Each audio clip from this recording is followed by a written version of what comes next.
'Twas the night before Christmas, when all through the house not a creature was stirring, not even a mouse. The stockings were hung by the chimney with care, in hopes that St. Nicholas soon would be there. The children were nestled all snug in their beds, while visions of sugar plums danced in their heads.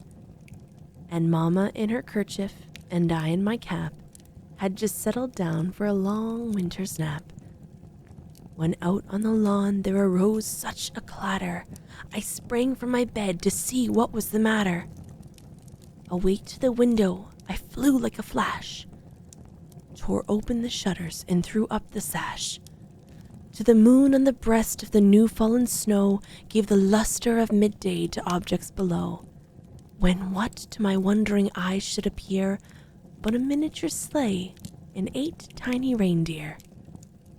With a little old driver, so lively and quick, I knew in a moment it must be Saint Nick.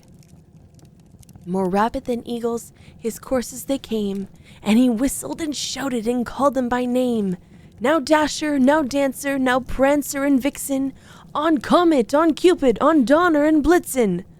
To the top of the porch and to the top of the wall, now dash away, dash away, dash away all.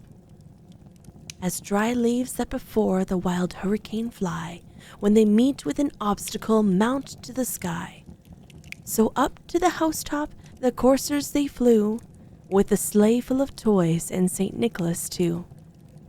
And then in a twinkling I heard on the roof the prancing and pawing of each little hoof. As I drew in my hand and was turning around, down the chimney St. Nicholas came with a bound. He was dressed all in fur from his head to his foot, and his clothes were all tarnished with ashes and soot.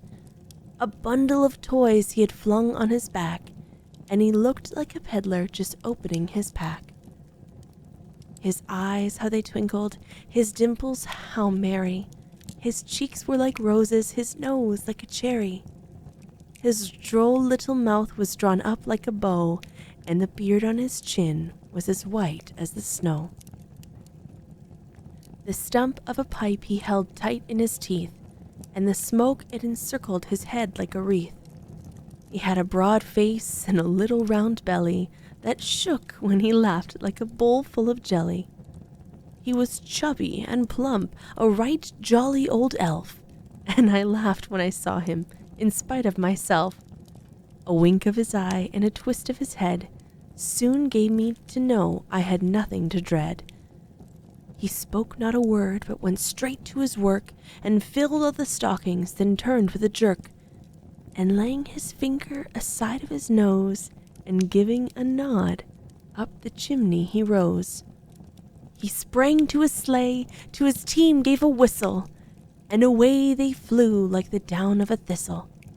But I heard him explain, ere he drove out of sight, Happy Christmas to all, and to all a good night.